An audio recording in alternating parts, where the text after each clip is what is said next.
Hello friends, क्या हाल चाल है आपके। होप आप लोगों ने अभी तक का सिलेबस बहुत अच्छे तरीके से किया होगा। ठीक है, और आज हम शुरू करने जा रहे हैं एक नया topic, that is what national income. That is what national income.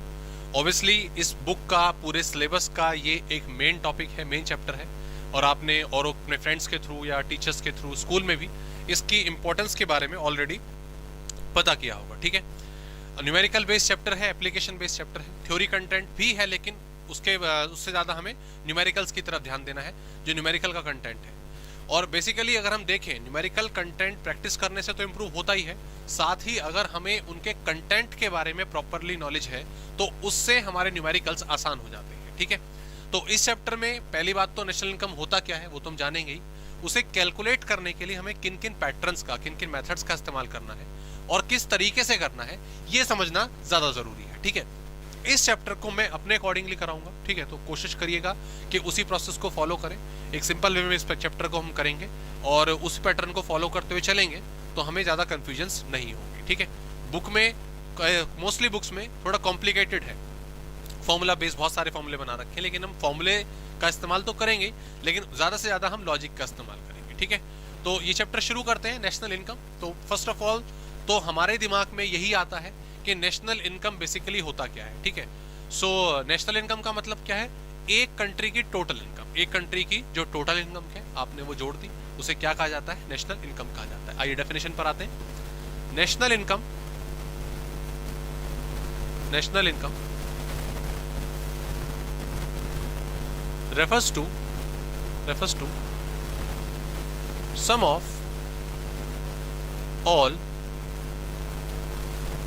factor incomes, right? National income, sum of all factor incomes earned by the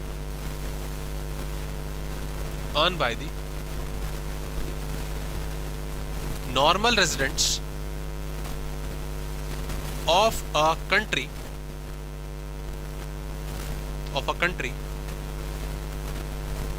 during an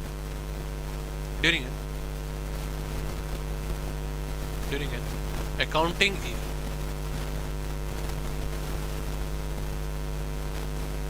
during an accounting year. Okay, ये definition हुई। आइए इसका operation करते हैं। देखो, national income refers to sum of all, एक तो ये वर्ड आया हमारे सामने फैक्टर इनकम, एक तो क्या वर्ड आया हमारे सामने? Factor income. उसके बाद एक ये वर्ड आया हमारे सामने, इट इज नॉर्मल रेजिडेंट्स। ठीक है, और एक वर्ड हमारे लिए क्या है? Accounting year. ठीक है, तो ये वर्ड्स क्या कहते हैं, क्या इंडिकेट करते हैं, आइए इनके बारे में जानते हैं। सबसे पहली बात जो सबसे इजी है वो तो क्या है? Accounting year. और अकाउंटिंग ईयर का मतलब आप जानते हैं 12 मंथ पीरियड, 12 मंथ पीरियड। ठीक है, जो बेसिकली हमारी कंट्री में 1 अप्रैल से शुरू होता है और 31 मार्च पर फिनिश होता है। ऑल्दो अकाउंटिंग ईयर ज़्यादा भी हो सकता है, 12 महीने से, ठीक है, हम क्योंकि नॉर्मली ये आपका 12 महीने का रहता है। ठीक है, उसके बाद अगर हम बात करें तो नेक्स्ट वर्ड आता है नॉर्मल रेजिडेंट्स। ठीक है, नॉर्मल रेजिडेंट्स की डेफिनेशन सिंपल से अगर हम बात करें, those people whose center of interest lies within the country, ठीक है। Normal resident are those people whose centre of interest lies within the country. आप इतना ही याद रखें तो अच्छा है। बेसिकली नॉर्मल रेजिडेंट का मतलब होता है हमारी कंट्री के सिटीजन, हमारी कंट्री के रेजिडेंट्स। ठीक है, सिटीजन कहना भी ठीक नहीं होगा। ठीक है, रेजिडेंट्स जो नॉर्मल इंडिया में रहते हैं, यही काम करते हैं, यही अर्निंग क्रिएट करते हैं, बाहर जाते भी हैं तो अर्न कर कर वापस आ जाते हैं। नॉर्मल रेजिडेंट की कैलकुलेशन ना बेसिकली आपकी नंबर ऑफ डेज के हिसाब से होती है, वो कितने दिन इंडिया में रहा, कितने दिन बाहर रहा, पर वो सब हमें नहीं सीखना है क्योंकि वो आपकी हायर स्टडीज में है।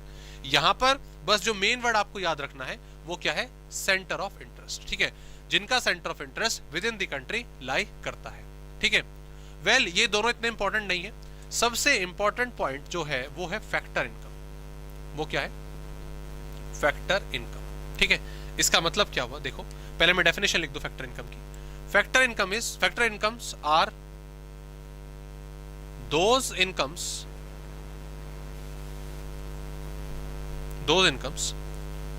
against which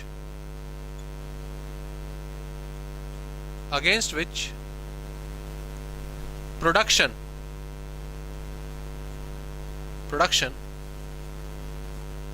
of goods and services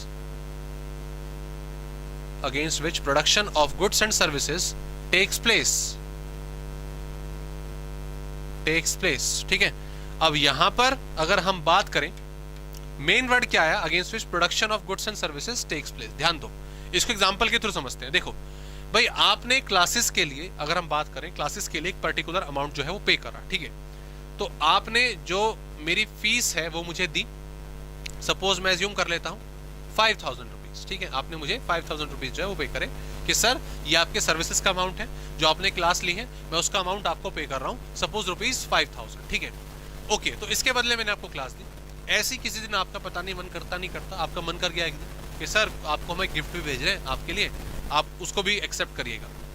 मान लीजिए उस गिफ्ट की वैल्यू थी कितनी, 2000 रुपए, कि सर हम 5000 रुपए तो भेज ही रहे हैं, ठीक है, हम आपको न्यू ईयर पे या आपका बर्थडे हो गया जो भी है, ठीक है, उसके अकॉर्डिंगली 2000 रुपए का गिफ्ट भी भेज रहे हैं। अब टोटल इनकम जो मेरे लिए है वो कितनी है, 7000। टोटल इनकम मेरे लिए कितनी है, 7000, ठीक है, क्योंकि ये भी मेरी इनकम है, ये भी मेरी इनकम है। भले ही आपने वो गिफ्ट भेजा हो, उसकी मॉनेटरी वैल्यू तो है ना, तो वो एक तरह से अर्निंग ही हुई।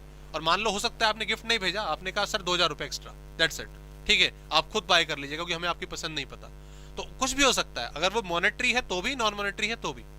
अब मेरे पास टोटल इनकम आई है 7000। 7000 इज माई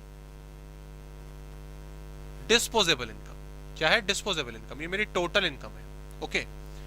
इस 5000 और इस 2000 में क्या फर्क है, ये जो 5000 है दोस्तों, ये है फैक्टर इनकम, ये है क्या, फैक्टर इनकम, और जो 2000 है उसे बोला जाता है ट्रांसफर इनकम। उसे क्या बोला जाता है, ट्रांसफर इनकम। कहने का मतलब, अगर कोई भी इनकम ऐसी है जिसके बदले गुड्स एंड सर्विसेज का प्रोडक्शन हुआ हो, जिसके बदले गुड्स एंड सर्विसेज दी गई हो, वही नेशनल इनकम में काउंट होंगी। एक तरह से मेहनत वाली इनकम, जिसके बदले कुछ बेनिफिट मिला है। लेकिन जो जस्ट एक ट्रांसफर है, जस्ट एक सिंपल सा ट्रांसफर है, उसमें कोई इफेक्ट निकल कर नहीं आएगा, ठीक है, बस पैसे दे दिए लेकिन गुड्स एंड सर्विसेज का कोई प्रोडक्शन नहीं हुआ, वो नेशनल इनकम में काउंट नहीं होगा। जैसे आपको पॉकेट मनी मिल गया, जैसे आपको स्कॉलरशिप मिल गई, तो उसके बदले कोई गुड्स एंड सर्विसेज का प्रोडक्शन थोड़ी ना हुआ है, ठीक है, वो तो बस एक इवेंट के थ्रू एज अ गिफ्ट या एज अ डोनेशन या एज अ बेनिफिट दी गई है, वो नेशनल इनकम में नहीं आएंगी, ठीक है। तो एक तरह से national income is simply what, मेहनत वाली इनकम, ऑल फैक्टर इनकम। उसमें अगर ट्रांसफर इनकम जोड़ते हैं तो डिस्पोजेबल इनकम निकलती है, लेकिन वो एक अलग कंसेप्ट है, हम उसके बारे में बात नहीं कर रहे हैं फिलहाल। नेशनल इनकम की जब भी बात होगी तो फैक्टर इनकम आएगा, मेहनत वाली इनकम आएगी, ओके। तो ये तीन कंसेप्ट आपको पता होने बहुत जरूरी है विद रिगार्डिंग नेशनल इनकम। वैसे मेन इसमें से क्या है, फैक्टर इनकम ही है, जो मेहनत वाली इनकम है, जो गुड्स एंड सर्विसेज की प्रोडक्शन वाली इनकम है, वही नेशनल इनकम में जुड़ती है। क्लियर, आइए, होप ये कॉन्सेप्ट आपको क्लियर हुआ होगा। आगे बढ़ते हैं, इसको यहां से हमने मिटा दिया। ये हमने मीनिंग की बात करी नेशनल इनकम की, ओके। चलिए आगे बढ़ते हैं। नेक्स्ट हेडिंग हमारी यहां पर आ जाती है, आपका एक छोटा सा कंसेप्ट जो हमें पता होना चाहिए, it is net factor income from abroad. Net factor income from abroad. और अगर हम खाली इसी का, अच्छा इसको शॉर्ट में मैं NFIFA लिखा करूंगा, NIFA भी लिखते हैं टीचर्स वगैरह, मैं NFIFA लिखता हूं, अपनी अपनी चॉइस काइंड ऑफ कह सकते हो, NFIFA, NFIFA, whatever you can say. So अच्छा, अभी तक अगर हम इतने का ही ऑपरेशन कर दें तो हमें इसका कंसेप्ट यहीं पे क्लियर हो जाएगा। क्या कि सर फैक्टर इनकम के बारे में तो अभी आपने बताया था। फैक्टर इनकम का मतलब क्या होता है, मेहनत वाली इनकम, जिसके बदले गुड्स एंड सर्विसेज प्रोवाइड किए गए हो, जिसके बदले गुड्स एंड सर्विसेज का प्रोडक्शन हुआ हो। फ्रॉम क्या वर्ड आ गया, एब्रॉड, यस, मेहनत वाली इनकम जो एब्रॉड से कमाई है, that is what, net factor income from abroad, ठीक है। कंसेप्ट देख लेते हैं, इजी है। देखो भाई, ये हमारी कंट्री हो गई इंडिया, ठीक है, ये कोई दूसरी कंट्री हो गई USA, ठीक है। इंडिया से कोई US से गया, वहां पे काम किया, जॉब करी, बिजनेस करा, ठीक है, और वहां से मान लीजिए वो 10 लाख रुपए कमा के लेकर आता है, ठीक है। It is factor income from abroad. इसे क्या बोला जाएगा? Factor income from abroad. ठीक है, जैसे कोई इंडिया से यूएस गया था, वहां से कमा के लेकर आया, ऐसे ही कोई यूएस से इंडिया आया था और वो यहां से मान लीजिए 8 लाख रुपए कमा के ले गया। ठीक है, इसे हम कहेंगे फैक्टर इनकम टू एब्रॉड। इसे हम क्या कहेंगे? Factor income to abroad. ठीक है, अब ध्यान दीजिए, इंडिया ने कमाया कितना? मैं इंडिया पॉइंट ऑफ व्यू से बात कर रहा हूं। ठीक है भाई, हमने यहां से कमाया कितना? 10 लाख रुपए। हमने यहां से पे कितना किया? 8 लाख रुपए। तो नेट इंडिया को कितना बचा? 2 लाख रुपए। वही क्या है? NFIFA. So net factor income from abroad is basically factor income from abroad minus factor income to abroad. Factor income from abroad minus factor income to abroad. भाई फीफा कितना यहां पे आपका आ गया? देखा, अगर हम देखें 10 लाख रुपए फीफा, नॉट फुटबॉल वाला obviously, factor income from abroad, और टू अब्रॉड कितना था? 8 लाख। सो इंडिया की जो नेट इनकम हुई that is what? 2 lakh. That is what? 2 lakh. Okay friends, done? यहां तक कंसेप्ट क्लियर हुआ? सो नाउ, अच्छा हाँ, एक चीज और, ये 10 लाख कमाए, गए कितने? 8 लाख। मान लीजिए 15 लाख कमा के ले गया होता, तो 10 माइनस 15 कितना जाता? -5। तो net factor income from abroad plus में भी हो सकता है, माइनस में भी हो सकता है, दोनों में से कोई भी क्राइटेरिया आपका क्रिएट हो सकता है, प्लस माइनस में। Okay, done? नाउ आगे बढ़ते हैं। आइए इसको हटा देते हैं यहां से, ये टॉपिक हमारा हट जाता है। ठीक है, अब आते हैं जी मुद्दे पर। ठीक है, हम इधर उधर की बातें इस चैप्टर में नहीं करेंगे। चैप्टर का जो थ्योरी कंटेंट है बहुत ज्यादा है और काफी हद तक हम उसको हम स्पेसिफिक वे में कवर नहीं करेंगे, हम उसको इनडायरेक्ट वे में अपना न्यूमेरिकल के थ्रू कवर करेंगे। ठीक है, उतना डीपली हम नहीं जाएंगे। ठीक है, जिनका कोई ज्यादा यूज नहीं होता है। ओके, सो दोस्तों नेक्स्ट हेडिंग आती है आपकी कैलकुलेशन ऑफ नेशनल इनकम। और थ्योरी कंटेंट के हिसाब से अगर आपने सुना होगा, नेशनल इनकम को फाइंड करने के 3 मेथड्स हैं जो हमें सीखने हैं। एक है आपका इनकम मेथड, एक है आपका एक्सपेंडिचर मेथड, और एक है आपका production method. Okay, income, expenditure and production, in 3 method से हम नेशनल इनकम कैलकुलेट करना सीखेंगे। अब वो नेशनल इनकम कैसे कैलकुलेट होगी, आइए प्रोसेस शुरू करते हैं। देखो, सबसे पहले सबसे ऊपर मैं जगह दे रहा हूं नेशनल इनकम को, and it is what? NNP at FC। ये क्या है? NNP at FC, net national product at factor cost. What? Net national product at factor cost. ये ही नेशनल इनकम होता है। इसे क्या कहा जाता है? National income. ओके, तो अगर कोई बोले कि नेशनल इनकम निकालना है तो आपको NNP at FC निकालना है, दैट्स इट। ठीक है, क्वेश्चन में आपको नेशनल इनकम निकालने को बोला गया है या डोमेस्टिक इनकम निकालने को बोला गया है, अभी सीखेंगे उसको भी। कुछ और बोलने को और कुछ और कैलकुलेट करने के लिए बोला गया है, आपको उससे मतलब नहीं है, उससे मतलब नहीं है। आप सबसे पहले दोस्तों क्वेश्चन में कैलकुलेट करना सीखेंगे GDP at MP। GDP at MP क्या कैलकुलेट करना सीखेंगे? GDP at MP। आप अगर GDP at MP फाइंड कर लोगे, उसके बाद हम आगे बढ़ेंगे।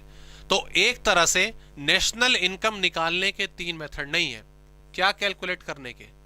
GDP at MP कैलकुलेट करने के 3 मेथड है। ठीक है, क्या?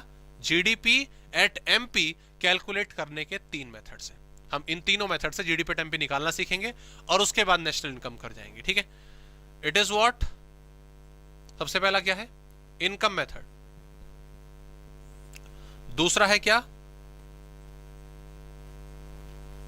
Expenditure method. और लास्ट है क्या? Production method. लास्ट है क्या? Production method. Okay, income method, expenditure method और क्या? Production method. अब आगे ध्यान देते हैं। हर एक मेथड की अपनी अपनी लिस्ट है, हर एक मेथड की अपनी अपनी लिस्ट है। उनका अगर हम टोटल कर दें तो आपका GDP at MP फाइंड हो जाएगा और GDP at MP से हम नेशनल इनकम निकालना सीखेंगे। ओके, सॉरी, सबसे पहले मैं बात कर रहा हूं इनकम मेथड की। इनकम मेथड में जो लिस्ट है वो कुछ इस तरह है। सबसे पहला point, compensation of employees, compensation of employees. ठीक है, सेकंड है ऑपरेटिंग सरप्लस, सेकंड है operating surplus. Third is mixed income, okay. Fourth is depreciation, fourth is depreciation, and last is net indirect taxes. What last is net indirect taxes, okay. So income method के लिए दोस्तों हम इन 5 चीजों को जोड़ते हैं। ये क्या होते हैं, इनका मेन कंटेंट क्या होता है, वो भी डिस्कस करेंगे हम वन बाय वन, एक एक का ऑपरेशन हमें करना है। लेकिन फिलहाल अभी जस्ट हम लिस्ट तैयार कर रहे हैं। तो इनकम मेथड से अगर हम नेशनल इनकम की कैलकुलेशन करें, सो इट इज जीडीपी टेम्पी की कैलकुलेशन करें, तो इन 5 चीजों को जोड़ना है। Compensation of employees, operating surplus, mixed income, depreciation और नेट इनडायरेक्ट टैक्सेस, ओके। इनको जोड़कर जीडीपी टेम्पी आ जाएगा। एक्सपेंडिचर मेथड की बात करते हैं। Private final consumption expenditure, private final consumption expenditure. Second, government final consumption expenditure, ठीक है। Third is net export, net export. Fourth last हमारा आता है ग्रॉस डोमेस्टिक कैपिटल फॉर्मेशन, ठीक है, gross domestic capital formation, okay. तो यहां पर इन 4 चीजों को अगर हम जोड़ेंगे, एक चीज और बताऊं दोस्तों, इस पर ध्यान रखिएगा जब हम एक्सपेंडिचर मेथड के बारे में चर्चा करेंगे, तो ये हमारा सबसे इंपॉर्टेंट कंटेंट है, ग्रॉस डोमेस्टिक कैपिटल फॉर्मेशन, ठीक है। Hey there, this is Komal Mishra of class 11. I am Rishabh here, preparing for CA Foundation. Hello, my name is Anshika and I'm doing CA Intermediate. Hi everybody, this is Rahul. I am currently pursuing the CMA Finance. मैंने YouTube पर पहली बार संतोष sir का class देखा। उनके पढ़ाने का तरीका मुझे बहुत ही पसंद आया। Very thankful to Santosh sir. He is really a very nice teacher. अगर मैं संतोष सर के टीचिंग स्टाइल के बारे में बात करूँ तो आपको महसूस ही नहीं होगा कि आप वीडियो क्लासेस में बैठे हो, आप लाइव क्लासेस में बैठे हो। Thanks to COC, my concepts are pretty clear, my doubts get clear right away and I'm even able to score a good mark. इसलिए मैं संतोष सर का दिल से थैंक यू सो मच कहना चाहता हूँ। Thank you Santosh sir, thank you team CA।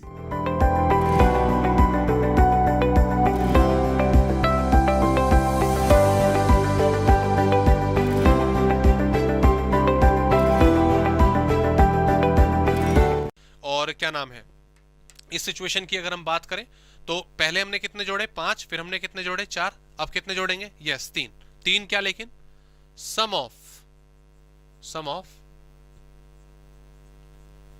Value added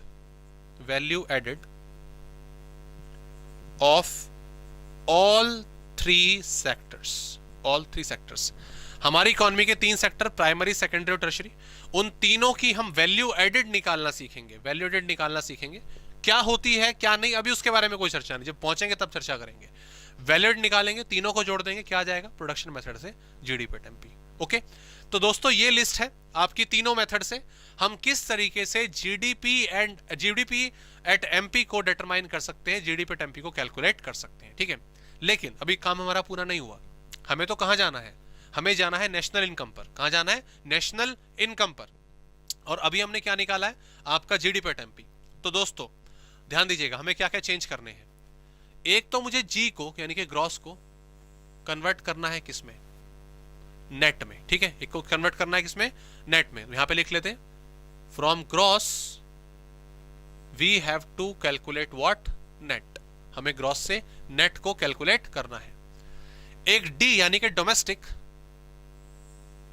से मुझे एन, नेशनल में जाना है, तो एक मुझे कन्वर्ट करना है डोमेस्टिक को नेशनल में, डोमेस्टिक को कन्वर्ट करना है नेशनल में। एक मुझे एमपी से कन्वर्ट करना है, क्या एमपी, मुझे मार्केट प्राइस से फैक्टर कॉस्ट पर जाना है। तो मुझे 3 चेंजेस करने हैं दोस्तों, gross to net, domestic to national और एमपी टू एफसी।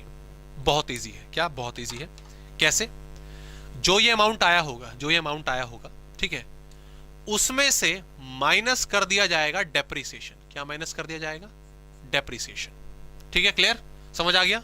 तो ग्रॉस नेट में कन्वर्ट हो जाएगा, तो उसका मतलब ग्रॉस और नेट के बीच में अगर किसी चीज का डिफरेंस होता है तो वो क्या होता है, डेप्रिसिएशन, ओके। नेक्स्ट स्टेप पर आते हैं, डी से नेशनल, डोमेस्टिक से जाना है नेशनल, तो उसके लिए दोस्तों जो अमाउंट होगा उसमें हम ऐड कर देंगे NFIFA, net factor income from abroad. तो डोमेस्टिक यानी कि कंट्री के अंदर अंदर, नेशनल ओवरऑल के बीच में जो डिफरेंस है वो किसका होता है? नफीफा का। नफीफा ऐड होती है, ठीक है। And the last is MP से एफसी जाने के लिए, मार्केट प्राइस से फैक्टर कॉस्ट पे जाने के लिए माइनस करते हैं हम एनआईटी, नेट इनडायरेक्ट टैक्स। तो मार्केट प्राइस और फैक्टर कॉस्ट के बीच में अगर कुछ डिफरेंस होता है तो वो होता है किसका? एनआईटी का, नेट इनडायरेक्ट टैक्सेस। दोस्तों ये फ्लो चार्ट है, इसके अलावा और कुछ नेशनल इनकम में अप्लाई नहीं होता। ये आपको पूरा आता है, दैट्स इट, आपको नेशनल इनकम आती है, नथिंग एल्स। इसके जो कंटेंट है ऑब्वियसली वो भी हम समझेंगे, ठीक है। तो और ऐसे जैसे आपने देखा, ग्रॉस से नेट जाने के लिए डेप्रिसिएशन, डोमेस्टिक से नेशनल जाने के लिए नफीफा प्लस हो जाएगा, और मार्केट प्राइस से फैक्टर कॉस्ट जाने के लिए एनआईटी माइनस हो जाएगा। और कभी उल्टा आना पड़े ना, मान लो नेट को ग्रॉस में कन्वर्ट करना है, नेशनल को डोमेस्टिक में, एफसी को एमपी में, तो रिवर्स हो जाएगा ऑब्वियसली, माइनस का प्लस और प्लस का माइनस। ओके, तो यहां पर दोस्तों ये चीज हमने अभी तक डिस्कस करी है कि नेशनल इनकम को किस तरीके से फाइंड किया जाएगा, income method, expenditure method, production method, list हमने तैयार करी है। आइए शुरू करते हैं इनकम मेथड से कि इसके जो कंपोनेंट्स हैं क्या क्या होते हैं, ठीक है।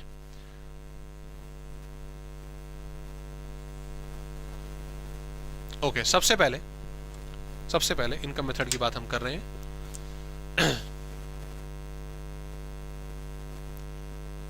इनकम मेथड, ठीक है। इनकम मेथड में सबसे पहला कंपोनेंट हमारे पास था कंपनसेशन ऑफ एम्प्लॉइज। क्या था? Compensation of employees. अब क्वेश्चन में अगर कंपनसेशन ऑफ एम्प्लॉइज हमें डायरेक्टली गिवन है तो प्रॉब्लम वाली बात ही नहीं है, कोई इशू वाली बात ही नहीं है, तो इस सिचुएशन में हम उसको डायरेक्टली पुट कर देंगे। लेकिन अगर मान लीजिए लिस्ट में, क्वेश्चन में कंपनसेशन ऑफ एम्प्लॉइज नहीं दिया गया तो उसको इमीडिएट बेसिस पर हमें जीरो नहीं नापना है, जीरो नहीं मेजर करना है।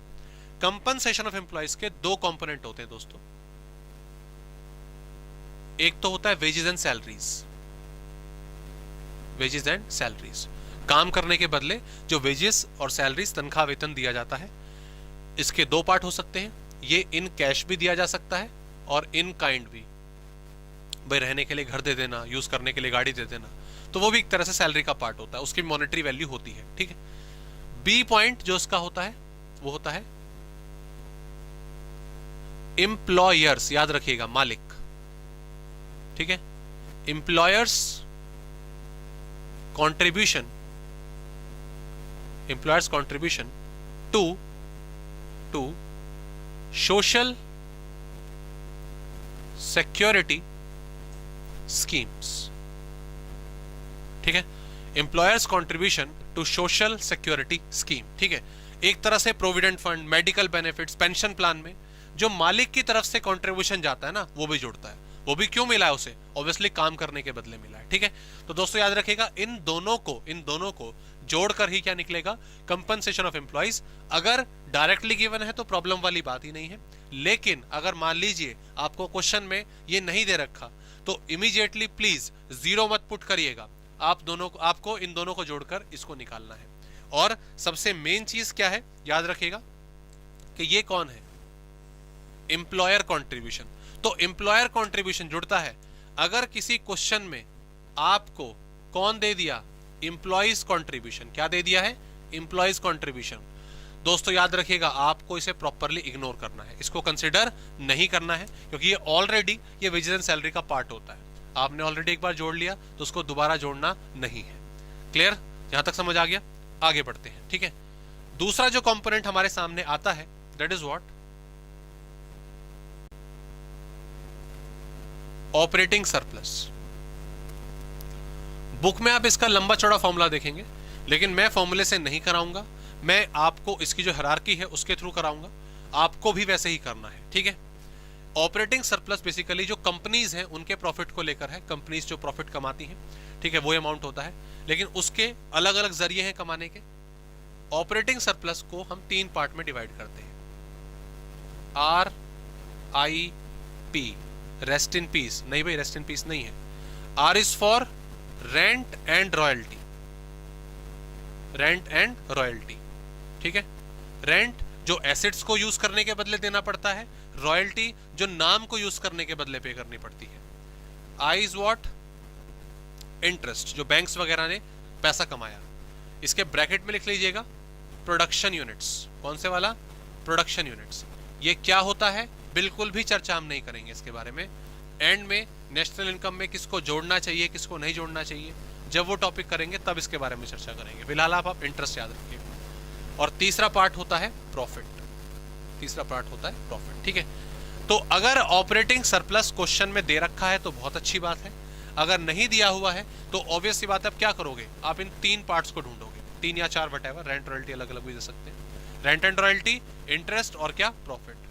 मान लीजिए रेंट एंड रॉयल्टी नहीं दिया हुआ क्वेश्चन तो ऑब्वियसली 0 हो जाएगा, इन दोनों को आप जोड़ देंगे, ऑपरेटिंग सरप्लस आ जाएगा। मान लीजिए इंटरेस्ट नहीं दिया हुआ तो रेंट रॉयल्टी और प्रॉफिट जुड़ जाएंगे, ऑपरेटिंग सरप्लस आ जाएगा। मान लीजिए प्रॉफिट नहीं दिया हुआ, इसको 0 नहीं मानेंगे। ओके, याद रखिएगा, ये नहीं दिया हुआ 0 होता है, इंटरेस्ट नहीं दिया हुआ 0 होता है, प्रॉफिट अगर आपको नहीं दिया हुआ है दोस्तों तो इसके फर्दर 3 पार्ट, इसके भी फर्दर 3 पार्ट होते हैं, ठीक है। कौन कौन से? सबसे पहला अगर मैं बात करूं होता है कॉर्पोरेट टैक्स। एक तो क्या, कॉर्पोरेट टैक्स। दूसरा होता है डिविडेंड और लास्ट होता है अनडिस्ट्रीब्यूटेड प्रॉफिट। Undistributed profit. तो प्रॉफिट अगर नहीं दिया हुआ तो जल्दी जल्दी में भी 0 पुट नहीं करना है, आप इन तीनों को जोड़ेंगे तो प्रॉफिट आएगा और इन तीनों को जोड़ोगे तो ऑपरेटिंग सरप्लस आएगा, ठीक है। इनकम मेथड के दोस्तों ये दोनों मेन कंटेंट है। आपको कंपनसेशन ऑफ एम्प्लॉइज का कंसेप्ट पता होना चाहिए, आपको ऑपरेटिंग सरप्लस का कंसेप्ट पता होना चाहिए, ठीक है। ऑपरेटिंग सरप्लस को कभी भी फॉर्मूले से मत करना, हालांकि न्यूमेरिकल में भी कराऊंगा, आपको वो पैटर्न फॉलो करना है। इसको इसी तरीके से लिख कर करिएगा, गलती होने के चांसेस बिल्कुल 0% होते हैं, ठीक है। आगे तीसरा जो पॉइंट है इसमें जो हमने लिखा है, थर्ड पॉइंट जो हमने लिखा है दैट इज मिक्स इनकम। इसका कोई पार्ट नहीं होता, दिया हुआ है तो ठीक है, अदरवाइज 0। लेकिन पूरा नाम क्या है इसका? Mix income of self employed, ठीक है। एक तरह से जो सेल्फ एम्प्लॉयड इनकम होती है उनकी जो वैल्यूज है, ठीक है, उसको मेजर करने का जो तरीका है उसे mix income of self employed कहते हैं। और दोस्तों अगर दिया हुआ है तो अच्छी बात है, नहीं तो फिर इसको 0 ही पुट करना है। Fourth point is depreciation. Depreciation के बारे में आप ऑलरेडी जानते हैं, डेप्रिसिएशन क्या होता है? वेयर एंड टियर कॉस्ट, ठीक है। तो अगर डेप्रिसिएशन दिया गया है ठीक है, नहीं तो इसका दूसरा नाम कंजम्पशन ऑफ फिक्स्ड कैपिटल भी आपको दिया जा सकता है, ठीक है, कंजम्पशन ऑफ फिक्स्ड कैपिटल, ठीक है। नेक्स्ट पॉइंट हम आते हैं फिफ्थ पॉइंट था क्या? Net indirect taxes. Net indirect taxes, ठीक है। अगर दिया हुआ है तो ठीक है, नहीं तो उसका छोटा सा फॉर्मूला लगेगा, and it is what? Indirect tax minus subsidies, ठीक है।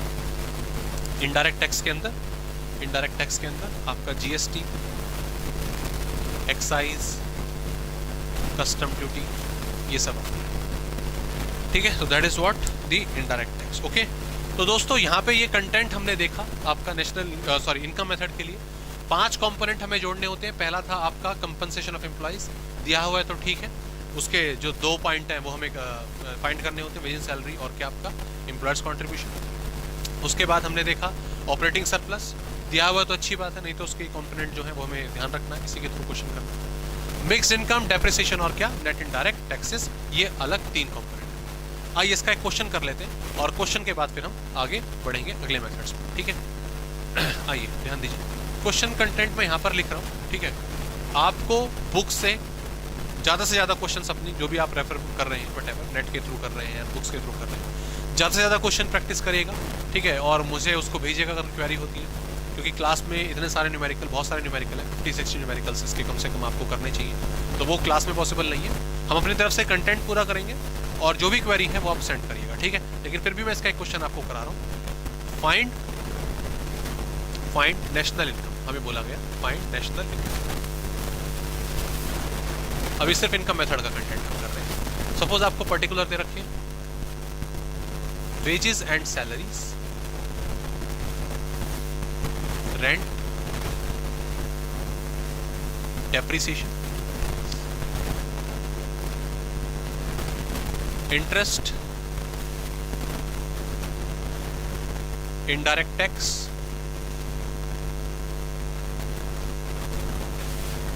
एम्प्लॉयर्स कंट्रीब्यूशन, वही SSS, mixed income, profit, dividend, profit, interest, उसके बाद आपका NFIFA, net factor income from abroad, subsidy and उसके बाद कुछ बचा, बेज सैलरी हो गया,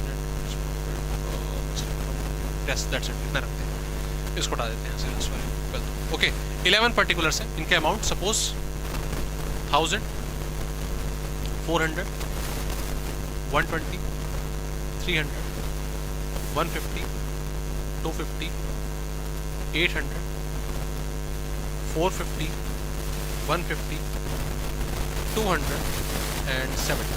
ठीक है, ये वैल्यूज हमें यहाँ पर दी गई है। ये क्वेश्चन है नेशनल इनकम निकालना है। देखिए किस तरह से, क्या पैटर्न आपको फॉलो करना है, जरा उसकी तरफ आते हैं। इनकम मेथड से आपसे क्वेश्चन पे नेशनल इनकम पूछा गया है। नेशनल इनकम का मतलब है एनएनपी एट एफसी, राइट?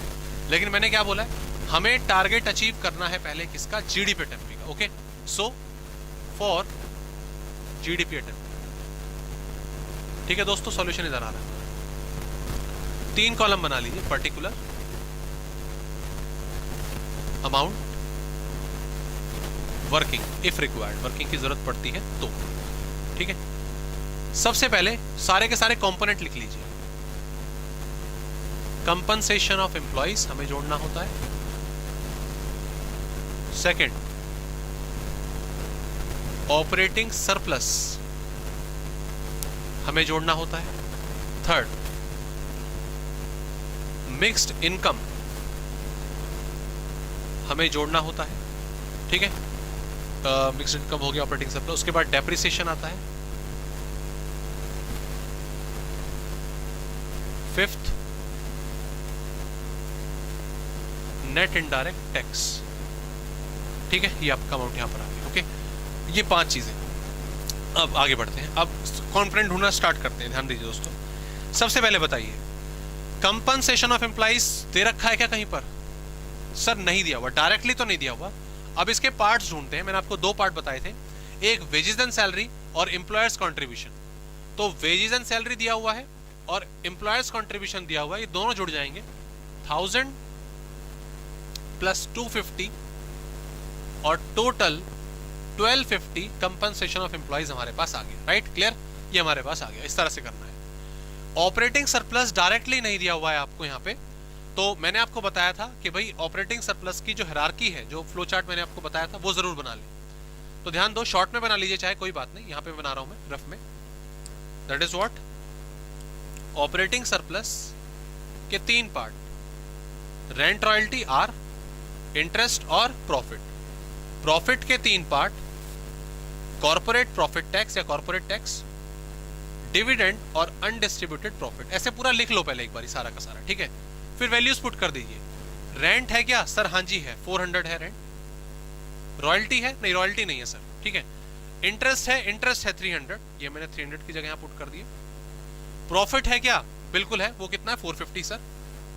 ठीक है, और डिविडेंड भी दे रखा है मुझे 150, लेकिन मुझे डिविडेंड की अब जरूरत ही नहीं पड़ेगी। क्यों? क्योंकि प्रॉफिट जो मेन हेडिंग है वो ऑलरेडी आपको दे रखी है, तो उसका कंटेंट जोड़ने की जरूरत नहीं है, क्योंकि 150 ऑलरेडी इसमें जुड़ा हुआ होगा। ठीक है, तो कुल मिलाकर कितनी चीजें जुड़ जाएंगी आपकी? 3, रेंट, इंटरेस्ट और प्रॉफिट। अब यहां लिख लीजिए 400 प्लस 300 और प्लस क्या? 450। ठीक है, ये आ गया।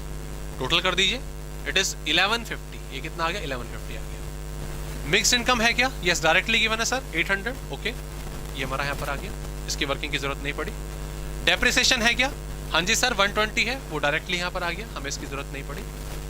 नेट इनडायरेक्ट टैक्स डायरेक्टली है क्या? सर डायरेक्टली नहीं है, इनडायरेक्ट टैक्स है और सब्सिडी है। हम फॉर्मूला लगा देंगे, indirect tax minus subsidies, so it is 150 minus 70।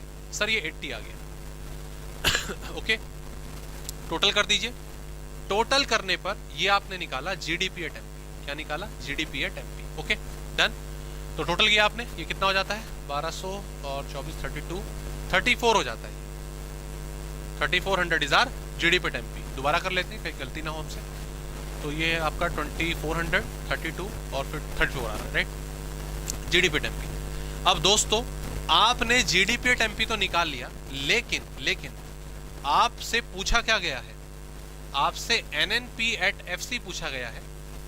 GDP at MP आपने निकाल लिया है, क्या करा जाएगा दोस्तों बताएंगे जरा?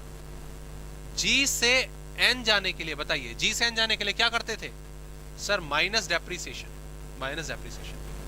ओके, डी से एन जाने के लिए क्या करते थे? प्लस नफीफा, जो स्टेप हमने लिखे, net factor income from abroad. और एमपी से एफसी जाने के लिए क्या लिखते थे? Minus NIT. तो डेप्रिसिएशन कितना है? 120, क्योंकि माइनस हो रहा है मैं उसे ब्रैकेट में डाल रहा हूं। एनआईटी कितना है? 80, क्योंकि माइनस हो रहा है मैं इसे ब्रैकेट में डाल रहा हूं। नफीफा कितना है? 200, 200। ये तो जीरो इफेक्ट हो गया। ये 200, ये माइनस भी 200 भी, प्लस भी 200 हुआ, तो 3400 ही आपका नेशनल इनकम आ गया। That is your answer, NNP.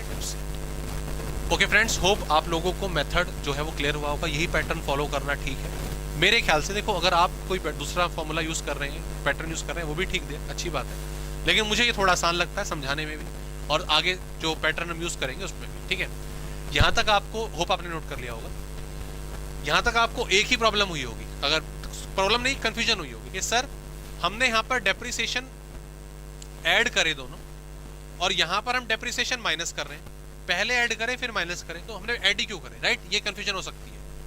इसका जवाब दूंगा, लेकिन अभी नहीं। अभी आप प्लीज ये पैटर्न फॉलो करके चलो। अभी मैं आपको पैटर्न को इजी करवा रहा हूँ, अदर मेथड्स के साथ साथ इजी पैटर्न। ठीक है, ये पहले थोड़ा फैमिलियर हो जाते हैं, फैमिलियर होने के बाद इन चीजों को हटाना हम अपने आप सीख जाएंगे कि किस तरह से इनको सेफली हम कैलकुलेट कर सकते हैं। पहले एक common step, common method, GDP at MP, her method के लिए, इनकम से, एक्सपेंडिचर से, प्रोडक्शन से। जब थोड़ा फैमिलियर हो जाएंगे उसके बाद हम इसको चेंज कर सकते हैं। क्लियर दोस्तों?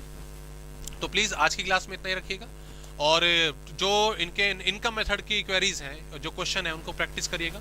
कोई भी डाउट है तो भेजिए। ठीक है, नेक्स्ट क्लास में हम जो आपका नेक्स्ट मेथड है, यानी कि एक्सपेंडिचर मेथड, ठीक है, उसकी शुरुआत करेंगे। ओके, तो आज की क्लास में इतना रखते हैं, प्लीज प्रैक्टिस करिएगा। मिलते हैं एक्सपेंडिचर मेथड के साथ।